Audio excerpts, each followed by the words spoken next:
음식으로 거의 대부분의 질병을 치료할 수 있습니다.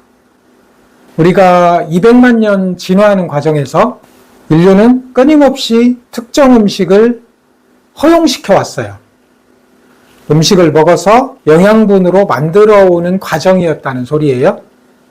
그런데 그 진화하는 과정에서 특정 음식에 대해서 허용하지 않고 문제를 일으킵니다. 안구건조증을 일으키고 구강건조증, 비염, 코막힘, 그 다음에 배가 아프고 음식을 먹었는데 배가 아프고 소화가 안 되고 복부 팽만, 답답하고 설사하기도 하고 이래요. 근육통이 오기도 하고 관절통이 오기도 하고 혈압을 높이기도 하고 두통, 어지러움증을 일으키기도 합니다.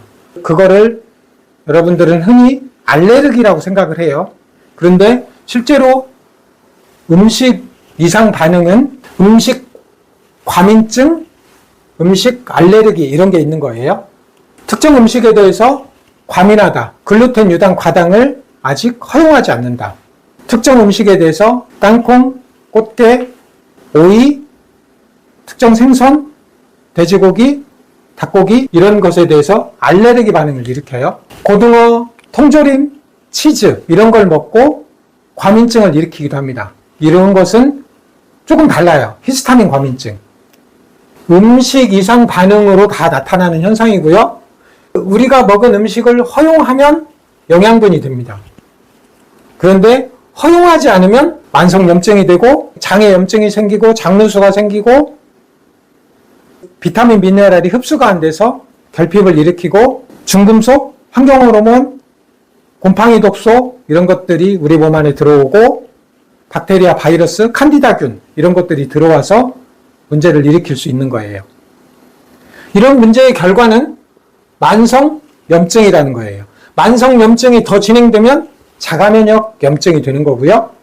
그래서 쇼그렌 증후군, 각종 피부질환, 만성두드러기, 주부습진, 아토피 피부염, 건선, 심지어 백반증도 자가면역 질환입니다. 관절이 통증이 오는 류마티스 관절염, 척추에 염증이 일어나는 강직성 척추염, 장에 만성염증이 일어나는 크론병, 루푸스 이런 것들도 다 만성염증, 음식으로부터 출발할 수 있습니다. 음식으로 인해서 병이 발생해서 우리 몸은 끊임없이 세포 찌꺼기 활성산소가 만들어지고 만성염증이 되고 세포 소기관 미토콘드리아가 기능을 안 하고 세포가 기능을 안 하고 조직이 기능을 안 하고 염증이 생기면 질병으로 판정받고 그 질병이 오래되면 노화세포가 축적돼서 딱딱해지고 섬유화돼서 질병이라는 판정을 받는 거예요. 대부분의 출발이 음식의 이상 반응입니다. 그래서 음식으로 대부분의 질병을 치료할 수 있는 거예요. 여러분들은 잘 알고 있습니다. 내 몸에 좋은 음식을, 신선한 야채, 그리고 좋은 지방, 불포화 지방, 오메가3 지방, 천연 한약재, 견과류. 그런데 여러분들은 지금 어떻게 드시고 있나요? 설탕 음료수, 빵, 과자, 가공 음식들 어떻게 드시고 있나요? 앞에서 설명했던 대로 음식에 대해서 이상 반응이 나타나면 이게 정상 장벽이에요. 단단하게 막혀 있죠. 박테리아도 바이러스도 환경 호르몬도 중금속도 들어올 수가 없어요. 그런데 음식 이상 반응으로 염증이 생기잖아요. 그러면 이렇게 타이트 정션, 단단한 세포벽이 뚫려요. 누수가 생기고 우리 몸 안으로 들어오는 거예요. 중금속 환경 호르몬이 몸 안에 들어오고 박테리아, 바이러스가 우리 몸 안에 들어오고 칸디다균이 우리 몸 안에 들어오면 우리 몸은 전신에 염증이 일어납니다.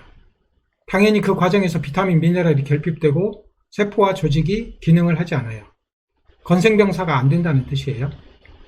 이 문제에 대해서 좀 더 알아볼게요. 내 몸이 허용하지 않는다. 아직 진화가 덜 돼서 허용하지 않는다. 혹은 특정 음식에 소화 효소가 없다. 특정 음식에 한번 문제가 생겼더니 다음에 또 문제가 생기는 조건화됐다. 알러지 반응이 생긴다. 그렇게 허용하지 않으면 피부에 가려움증, 습진, 아토피, 건선, 색소가 탈색되는 백반증, 점막에 문제가 생겨서 안구건조증, 부강건조증, 비염, 위장병으로 위장장애가 생겨서 소화불량, 복부팽만, 배앓이, 설사, 그리고 근육통도 생기고 관절통도 생기고 신경통도 생기고 가슴 두근거림, 긴장, 불안, 두통, 혈압이 떨어지기도 하고요. 신경통, 손발저림이 생기기도 하고 염증이 오래 지속되면 마비가 오기도 하고 치매, 파킨슨이 오기도 합니다. 모든 것이 음식으로부터 출발할 수 있습니다. 음식으로 치료할 수 없는 병은 어떤 약으로도 치료할 수 없는 거예요. 다행히 희망적인 얘기는 이런 음식들을, 과민증이 있는 음식, 히스타민 과민증을 일으키는 음식, 알러지 있는 음식들을 피하면, 한 달만 피하면 이 장이 단단하게 막힙니다. 장의 염증이 사라지고 장누수가 막히면 더 이상 중금속, 환경호르몬, 박테리아, 바이러스가 안 들어와요. 염증이 차단되고 활성산소가 덜 만들어지고 세포 소기관 미토콘드리아가 기능을 하고 세포 찌꺼기를 제거하는 리소좀이 기능을 하고 조직이 기능을 하고 건강해지는 거예요. 비타민, 미네랄이 흡수되고 당연히 건강해지죠. 어디서부터 출발해요? 먹는 것으로부터 출발합니다. 음식 이상 반응에 대해서 한번 알아볼게요. 음식 과민증, 흔한 음식으로는 글루텐, 유당, 과당이 있습니다. 히스타민 과민증을 일으키는 거, 반건조 고등어, 참치, 통조림 같은 거요. 절인 육고기, 치즈, 이런 것들이 신선할 때는 히스타민이 적어요. 히스타민은 우리 몸에 염증 항히스타민제 쓰잖아요. 우리가 감기 걸려서 콧물 나고 그럴 때 항히스타민제 쓰거든요. 그럼 졸림도 오고 그러잖아요. 그 히스타민이에요. 그 히스타민이 적어요. 그런데 단백질 안에 있는 히스티딘이 박테리아에 의해서 부패 전 단계에서 카르복실기를 떼내면 히스타민이 돼요. 그러면 음식에 히스타민이 많아지는 거예요. 가장 흔한 게 반건조 고등어, 통조림, 절인 육고기, 치즈 이런 거에 많죠. 이런 걸 사람들이 잘 몰라요. 모르니까 알레르기라고 생각해요. 그런데 전혀 달라요. 음식 알레르기는 이런 거 말고도 계란, 땅콩, 돼지고기, 닭고기, 꽃게, 토마토, 복숭아, 오이, 귤 이런 것들 말고도 각종 견과류에도 많고 있을 수 있어요. 개인차에 따라서. 실제로 알레르기는 10%, 히스타민 과민증은 최근에 연구되기 시작해가지고 많아지고 있어요. 글루텐 과민증은 최소 20%, 한국인한테 유제품, 유당, 소화효소가 없는 사람은 50%, 과당의 문제를 일으키는 사람은 최소 20, 30% 이렇게 말을 해요. 그러니까 음식 과민증, 히스타민 과민증이 훨씬 더 많아요. 우리가 먹는 설탕 음료수, 빵, 과자, 유제품 문제가 정말 많습니다. 질병을 일으키는 출발입니다. 음식 알레르기는 먹자마자 피부, 점막, 호흡곤란이 생기고 혈압이 떨어지고 아나필락 쇼크가 생겨요. 그래서 급성 면역 반응이라고 그러고요. 이거는 수분, 수시간 단위로 문제를 일으킵니다. 그러니까 알죠, 사람들이. 음식 알레르기를. 특정 음식을 먹으면 그렇다. 그런데 그걸 먹고 나서 한참 있다가, 하루 지났다가 이렇게 문제를 일으키면 잘 모르죠.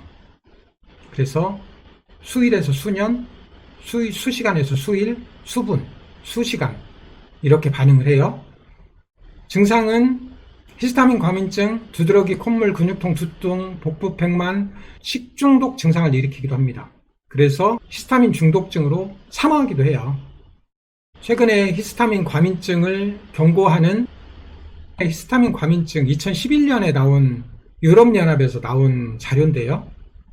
발효식품의 바이오제닉 아민, 이게 히스타민이에요. 히스타민과 티라민은 가장 독성이 강하고 식품 안전과 관련이 있는 것으로 간주되며 발효식품은 미생물 활동과 바이오제닉 아민, 히스타민, 티라민 이런 거를 만들 가능성이 높기 때문에 문제가 우려되는 식품입니다. 그렇게 한 뒤로 히스타민에 대한 연구가 많이 되고 있어요. 히스타민 과민증 얘기는 다시 영상 촬영 한번 해볼게요. 중요한 문제라서. 그래서 음식 알레르기는 항원 항체 반응, 면역 반응을 일으키고요. 임뮤노글로불린 이 매개에서 일으키고 그거를 매개하지 않는 면역 반응도 있고 그것이 혼합된 반응도 있긴 한데 음식이 들어와서 알러지 반응을 일으키고 피부에 트러블이 생기고 점막에 코막힘이 생기고 호흡곤란 생기고 면역 반응으로 문제가 생기는 거예요. 주로. 그 다음에 히스타민 과민증은 히스타민을 우리 몸 안에서 분해하는 효소가 뭐냐면 DAO예요. 디아민 옥시다제 이렇게 말을 하는데, DAO가 결핍되어 있는 사람, 제가 이걸 어떻게 알게 됐냐면, 저는 와인, 맥주, 막걸리를 많이 먹으면 온몸이 아파요. 왜 그런가 봤더니 히스타민 과민증 때문이었던 거예요.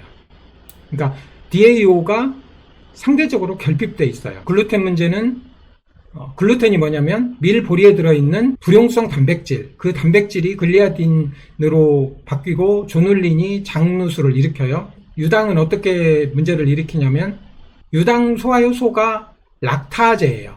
락타제가 결핍되어 있는 사람이 유당을 계속 먹으면 장누수를 일으키는 거예요. 과당은 조금 어려워요. 프룩토스 인톨러런스, 과당의 과민증을 일으키는 사람들은 프룩토스 1 포스파타제, 과당 1 인산염이 축적돼요. 간에 축적되고, 그것이 축적돼서 지방간을 일으키고 신장의 문제를 일으키고 계속 염증을 일으켜가지고 만성염증을 일으키는 조금 복잡한 문제예요. 이렇게 음식 이상 반응은 음식 과민증, 히스타민 과민증, 알레르기가 있는데, 음식 과민증은 글루텐, 유당, 과당 이런 것이 문제고요. 히스타민 과민증은 말린 생선이라고 보시면 돼요. 반건조 생선, 그런 거 먹고 문제를 일으키는 사람들, 통조림, 절인 육고기, 치즈, 와인, 맥주, 막걸리, 이런 발효 음식이요. 이런 것들이 히스타민이 많이 들어있는 거죠. 적정 농도를 넘어서면 마치 염증 물질을 우리가 먹어버린 거하고 똑같은 거예요. 그런데 어떤 사람은 괜찮냐? DAO가 충분한 사람, 글루텐 소화효소가 있는 사람, 유당 소화효소가 있는 사람, 과당에 잘 분해하는 사람, 이런 사람들은 괜찮죠. 이렇게 음식이 만병을 일으킵니다. 좋은 음식 먹어야 돼요. 설탕 음료수, 빵, 과자 끊으시고. 참고로 설탕은 우리 몸 안에서 일으킨 염증을, 만성 염증을 악화시키는 역할을 합니다. 직접 염증을 일으키기보다는 만성 염증을 악화시키죠. 염증성 사이토카인을 자극을 해가지고 계속 염증을 악화시켜요. 그래서 우리 몸에서 이상 반응을 일으키는 음식을 먹으면 장에 염증을 일으키고 장누수를 일으키고 중금속, 환경호르몬, 박테리아, 바이러스, 칸디다균이 우리 몸 안에 유입되고요. 그 결과로 만성 염증이 생기고 세포가 기능을 하지 못해요. 비타민, 미네랄 결핍이 생기니까.